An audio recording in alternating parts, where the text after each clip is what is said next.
My dad ripped my phone out of my hands so hard. It nearly sprained my wrist, then started going through my texts right in front of me. When I tried to grab it back, he shoved me away. When I stood frozen, he stared at me and said, "You were supposed to be mine." I didn't say a word. That was 2 years ago. Yesterday, I got a voicemail of him crying so hard I couldn't understand a word. Ever since I was a child, I knew there was something off about my family, especially my dad. I was 7 when I noticed him staring at me in a swimsuit for the first time. I didn't know what it meant, but I knew it made me feel uncomfortable.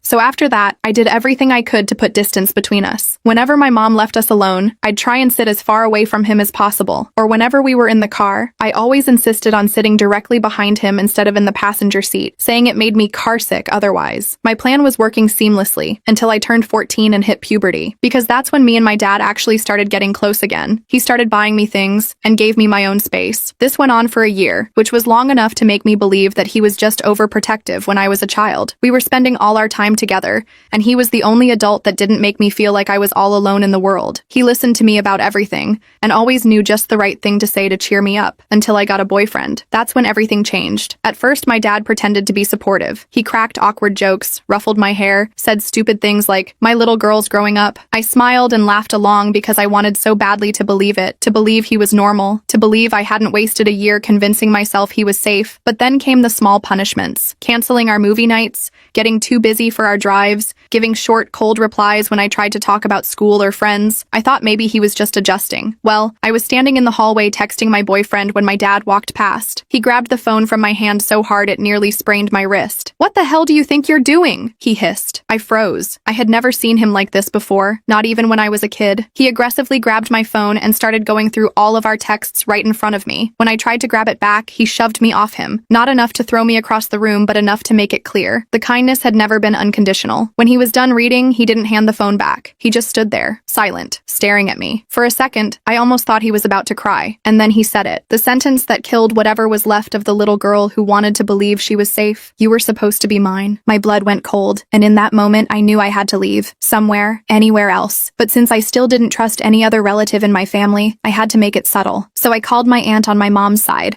asking if I could come over to visit. And that's how I spent my evening on a 3-hour bus ride, wondering whether or not my dad was truly, well, you know. The second she opened the door, my life changed forever. Because she was smiling so hard her face was practically beaming. "Daisy, come here!" Her hug was so genuine it was almost enough to erase all the painful thoughts I was having. Almost. Because as soon as we got inside, I started crying my eyes out. I wasn't planning on telling her anything, but she stroked my hair and said, "I know about your dad, honey." This made me cry even harder, but I knew I had come to the right place. That week was the first time in years I